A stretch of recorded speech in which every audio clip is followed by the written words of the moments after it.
Salut, c'est Trado, je suis content de vous retrouver pour la mise à jour de l'analyse technique du CAC 40. Au programme, quelques nouvelles qui ont émaillé l'actualité de vendredi, la préparation de la séance de trading de lundi, le suivi de mon trade, quelques plans de trade et je vous retrouve juste après ça. Et 0,56% de baisse, ce n'est pas rien en sens que ça fait suite quand même à une autre séance plutôt décevante, celle de la veille qui était une baisse de 0,67%. Et finalement, qu'on le veuille ou pas, eh bien, depuis les sommets relatifs que l'on a atteints, c'était le 8 janvier, on est quand même à près de 4% de baisse. Alors 4% de baisse, c'est pas énorme, mais ça peut commencer à sembler long hein, à ceux qui sont haussiers, tout en relativisant, et c'est ce qu'on va voir comme d'habitude tout de suite. Mais avant ça, pour comprendre ce qui s'est passé, eh bien, c'est toujours la panique relative à la pandémie. Finalement, on ne sait pas où cela va s'arrêter, surtout quand ça va s'arrêter. Les rumeurs concernant un troisième confinement vont bon train et on est déjà au courant hein, des effets assez dramatiques que ça a sur l'économie, hein, les confinements. Et donc à partir de là, les investisseurs doutent et quand ils doutent, ils ne font rien. Et en tout cas, ils n'achètent pas. Il n'y a pas de quoi dramatiser pour l'instant. Tout d'abord, regardez, hein, nous avons créé, semble-t-il, sur la bougie de vendredi, un support précaire qui a été en fait déjà construit sur la séance du 5 janvier, hein, lors de la petite consolidation. Alors, il est précaire pour moi, hein, c'est plutôt un support que l'on verra clairement sur les données intraday, davantage que sur les données journalières, mais il semble bien que sur cette zone, eh bien, des rachats à bon compte aient eu lieu. Il demeure qu'on a ouvert un gap ici et c'est toujours pareil. C'est un gap dont il faut connaître la nature, c'est important. Soit il s'agit dans le cas actuel d'un gap de continuation et quand on a un gap de continuation, j'aime bien prendre le chemin parcouru lors de la première impulsion baissière qui nous amène à reporter cette distance par-delà. Et ça voudrait dire en fait que à peu de choses près, l'objectif n'aurait pas encore été atteint, hein, puisque c'est 5496 qu'il faudrait viser si c'est un gap de continuation. Maintenant, il faut savoir qu'il peut s'agir tout simplement d'un gap commun. Ce n'est jamais que le quatrième gap commun que l'on a eu. Hein. Je vous rappelle, on a eu un ici, il y en a eu également un, c'était là.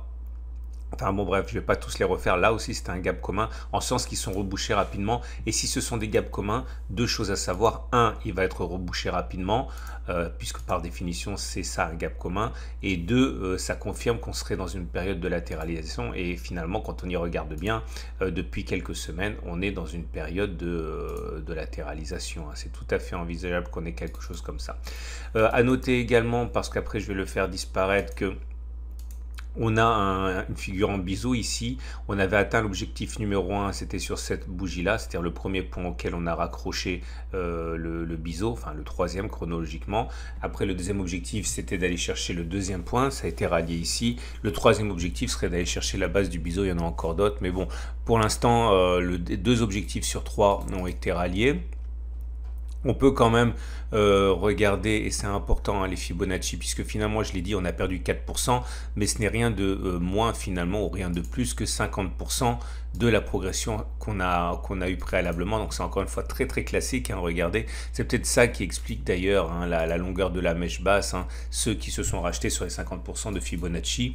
Et vous allez voir, il y a beaucoup de choses à dire aujourd'hui, parce qu'on doit également parler de l'épaule TT-Paul qui a été validée. Regardez ici. On en avait parlé et on avait douté, ou pas d'ailleurs, hein, de la possibilité de l'activer. Là maintenant c'est chose faite, elle a été activée. Vous voyez, il y a plusieurs façons de fixer des objectifs. Premier objectif, c'est de prendre la hauteur de l'épaule que l'on reporte en dessous du point de cassure. Et là aussi, un objectif n'est pas encore rallié, comme vous pouvez le voir, à peu de choses près, mais il n'est pas rallié.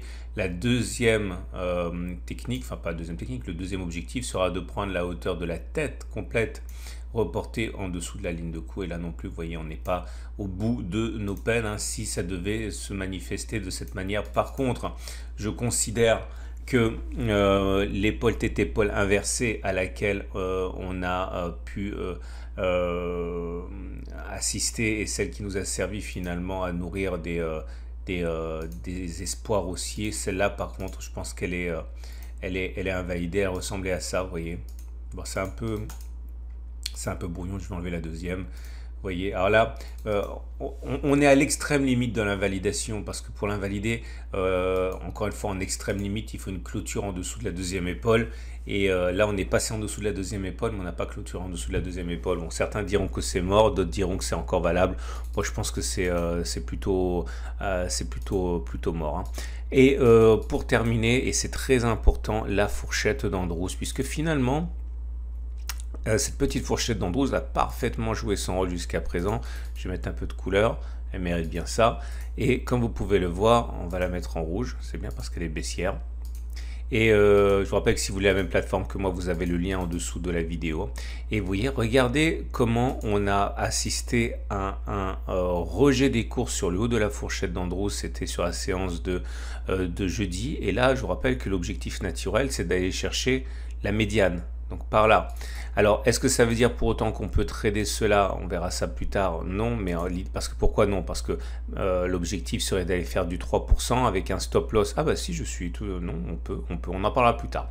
On peut tout à fait trader ça. Faut pas que j'oublie de proposer ça dans les plans de trade. Et on passe donc aux éléments purement techniques, à commencer par la moyenne mobile à 20 jours qui est maintenant ascendante, mais les cours sont en dessous, donc la tendance générale est neutre. La moyenne mobile à 7 jours est descendante, les cours sont en dessous. On est en tendance de court terme baissière. Malheureusement, on assiste à un croisement baissier M7-M20. Baissier M7-M20 faible parce que la M20 monte et la M7 descend. J'ai vraiment espéré qu'on aurait eu un non-croisement haussier. Ce n'est pas finalement ce qu'auront décidé les marchés. Et ça, normalement, c'est un signal de baisse. Mais un signal de baisse moins fort que si on a vu un croisement baissier fort. Généralement, quand il y a un croisement baissier faible, il y a plus souvent un retour à la M20 avant de repartir vers le bas. Je vous montre un exemple. Ici, vous voyez, on a eu un croisement baissier faible M7-M20. C'était sur cette bougie, on a eu une petite réaction haussière avant de repartir à la baisse. Donc, méfiance, si on a un mouvement haussier, il est envisageable que ce soit un feu de paille, hein. Enfin bon, tout ça, ça se backtest, vous le savez très bien. La moyenne mobile à 50 jours a un rôle crucial parce que c'est sur elle que l'on a rebondi. Donc, la tendance de fond, pour l'instant, est toujours haussière. Il ne faudra pas passer en dessous. Et la tendance de long terme sur cette unité de temps est tout à fait haussière aussi, puisque on le sait, la M200 est ascendante et elle est ici. Les bandes de Bollinger, comme d'habitude, ont également joué leur rôle de support dynamique, hein, puisque vous voyez que finalement, on a du support, hein, que ce soit du support précaire, graphique, ou la M50 ou la Bollinger inférieure. N'oubliez pas qu'il y a des traders qui sont amusés à acheter, hein, puisque vous savez que 80% des clôtures se font à l'intérieur des bandes de Bollinger. Donc le fait qu'on soit passé en dessous a permis à des traders intraday de jouer sur la hausse, sur des unités très courtes pour parier sur la réintégration. Et ce qui nous amène donc au backtest du jour. Alors, voilà ce que je vous ai trouvé. C'est le CCI. Alors, le backtest du jour, je vous rappelle que mes backtests sont a priori valables pour tout. Actions, forex, crypto, mais c'est à vous quand même de vérifier en backtestant que ça s'est vérifié sur l'unité de temps considérée ou l'action ou la crypto que vous voulez trader, hein. Il faut faire ce petit exercice. Donc, comme vous voyez, le CCI a une zone de surachat, une zone de survente. Moins 100, c'est la zone de survente, plus 100, c'est la zone de surachat. Et moi, je fais le pari que lorsque l'on passe en zone de survente, donc clairement, on passe en dessous de moins 100, là on est à moins 134, eh bien on n'a pas fait les plus bas, qu'on va aller clôturer plus bas que sur la bougie de cassure avant éventuellement, enfin non, avant forcément, hein, de sortir de la zone de survente. Ok, donc c'est très simple. Et voilà le premier exemple ici. Comme vous pouvez le voir, c'est un échec de la stratégie puisque on est passé en zone de survente sur cette bougie-ci. Ok, a-t-on clôturé plus bas que le jour de la clôture du signal ou est-on sorti de la zone de surachat d'abord, survente pardon, comme vous pouvez le voir, on est sorti de la zone de survente ici, on n'aura pas fait un plus bas, donc c'est un échec de la stratégie. On va essayer de trouver un succès. Là c'est un succès. Vous voyez, le signal a été donné sur cette bougie-ci, non pardon, cette bougie-ci, et sur cette bougie-ci, est-ce qu'on est allé clôturer plus bas avant de repasser au-dessus de la zone de survente? Oui, on a clôturé beaucoup plus bas et puis après on est passé au-dessus de la survente. Là. Bon, maintenant que vous avez compris, on va dérouler. Encore un échec, un succès, un échec, un échec. Je rappelle que ce qui suit n'a aucune validité scientifique parce que je n'ai que 30 occurrences, ça ne suffit pas.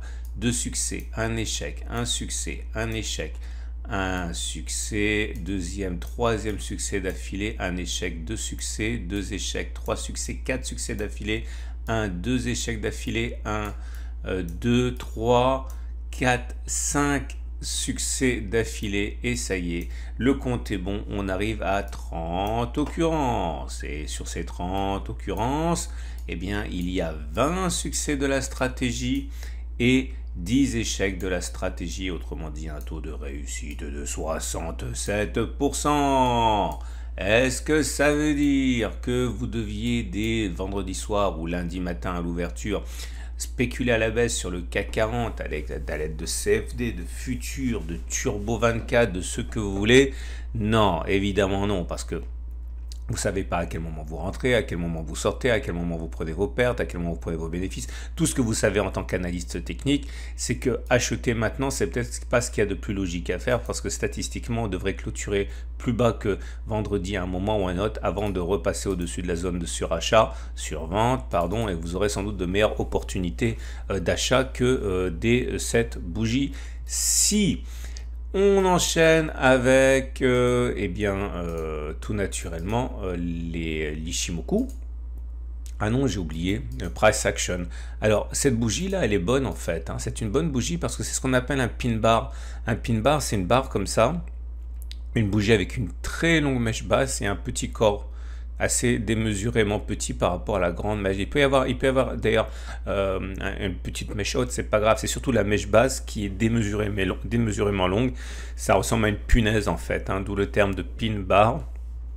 On pourra appeler ça aussi un marteau si on veut, mais en tout cas l'idée c'est que c'est plutôt aussi, mais quand on regarde ce qui se passe au niveau de l'Aiki Nashi, là par contre c'est pas génial puisque comme vous pouvez le voir, on a un chandelier japonais, enfin on a un chandelier avec pas de mèche haute, donc ça c'est baissier, avec un long corps rouge, c'est baissier. Maintenant la mèche basse est peut-être un petit peu longue, moi j'aime bien quand la mèche basse est plus petite que ça, hein. J'ai fait un tutoriel sur l'Aiki Nashi que vous pouvez retrouver sur la Trado Academy. Maintenant c'est mis en ligne. Je vous rappelle, la Trado Academy, c'est ce qui va devenir à terme mon nouveau bébé avec plein de choses. Pour l'instant il n'y a que les podcasts et les tutoriels importants, mais ça va se développer.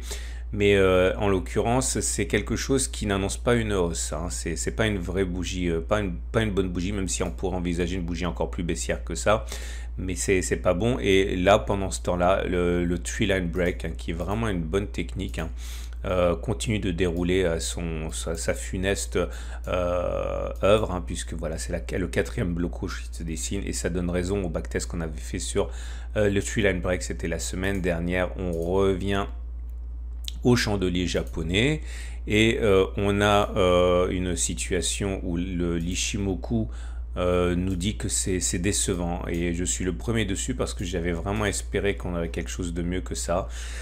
Le nuage est toujours ascendant, donc la tendance de fond est toujours haussière, mais la Tenkan est descendante en dessous de la tendance de court terme est baissière, et la Kijun est plate, on est venu heureusement rebondir dessus, la tendance générale est neutre.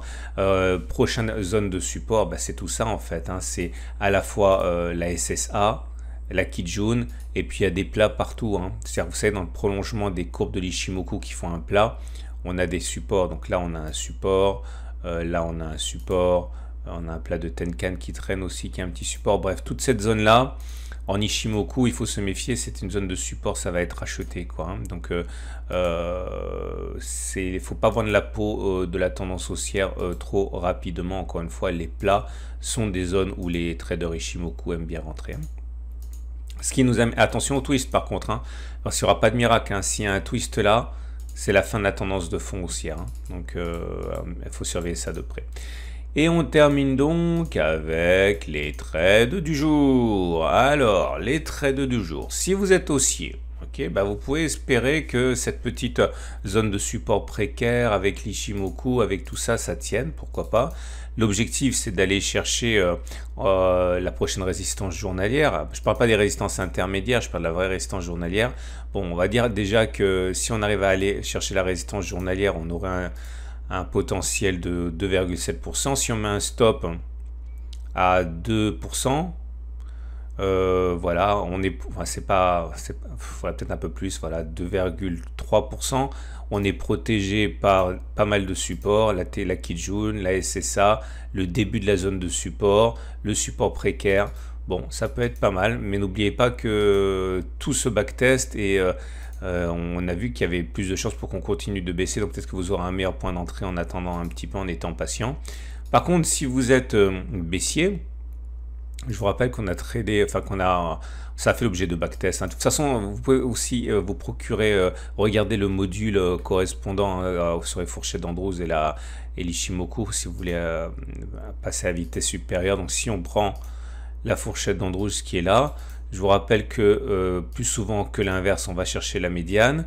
Si on va chercher la médiane sur les niveaux actuels, ça vous fait un gain potentiel de 3%. Si vous mettez un stop en cas de sortie à 2%, vous avez votre ratio gain-risque qui est pas mal. Hein. Donc c'est possible également. Le suivi de mon trade, et c'est avec beaucoup de regrets que je vous annonce que c'est le deuxième trade perdant depuis depuis 2021, donc cette année, hein. Bon c'est comme ça, c'est pas grave. J'ai été déclenché à 5520. De toute façon, je voulais pas le prendre ce trade, je l'ai pris quand même pour les raisons que j'ai évoquées, mais je pense déjà qu'au moment où je l'ai pris, je savais qu'il serait perdant. Bon, ben en tout cas, il est perdant. J'aurais peut-être pu le prendre plus bas, mon stop loss à 5520, parce que j'avais un ratio gain-risque qui me le permettait. Bon, c'est pas, on va pas pleurnicher pour ça. D'ailleurs, je voulais vous montrer quelque chose parce que forcément j'ai reçu des mails me disant Trado, c'est pas inquiétant pour ta méthode de trade perdant. Bon, regardez ça. Ça, c'est très important. Ok, c'est le nombre de trades que vous êtes censé perdre selon votre taux de réussite. Moi, mon taux de réussite, je l'ai toujours dit, hein, je sais où vont les marchés, mais je prends des trades qui me permettent généralement d'avoir 60 à 65% de taux de réussite. Historiquement, je suis à 57%, mais bon, on va dire que je suis à... l'année dernière, j'ai fait 66, on va dire que je suis à 60%, ok. C'est un peu moins que ça, c'est 58%. Donc étant donné que moi je prends des trades à 58% avec un ratio gain-risque de 1,5, vous voyez que la probabilité que j'ai 4 trades perdants de suite sur une série de 100 trades est de 98%. La probabilité que j'ai 5 trades perdants de suite sur une série de 100 trades est de 83%. Même 6 trades d'affilée, je peux faire. Il est plus probable que je fasse 6 trades d'affilée sur une série de 100 trades plutôt que je ne le fasse pas. Donc voilà, c'est normal, ça fait partie du trading, je le sais à l'avance, et c'est ainsi. Le trading, c'est qu'une question de statistiques, et vous le savez, moi, je le dis une deuxième fois, l'année dernière, j'ai fait 66% de trades gagnants. De toute façon, vous pouvez le vérifier, hein, je le dis toujours la veille, et il n'y a pas d'arnaque. 66%, c'est au-dessus de ma moyenne historique qui est de 57%, donc il est normal quelque part qu'il y ait un retour à la moyenne également au-dessus de ça. Par rapport à ça, donc je peux très bien à 3, 4, 5 trades d'affilée qui seront perdants. Ça remet absolument pas en question ma méthode qui est basée sur des statistiques. J'espère que vous avez vraiment compris ce que je dis. Oulala, il est 18 000, ça fait 18 027 que je parle. Je vous abandonne rapidement pour pas vous prendre trop de temps, et je vous dis à demain pour la mise à jour, et n'oubliez pas de regarder à la fin de cette vidéo l'analyse technique de moyen terme.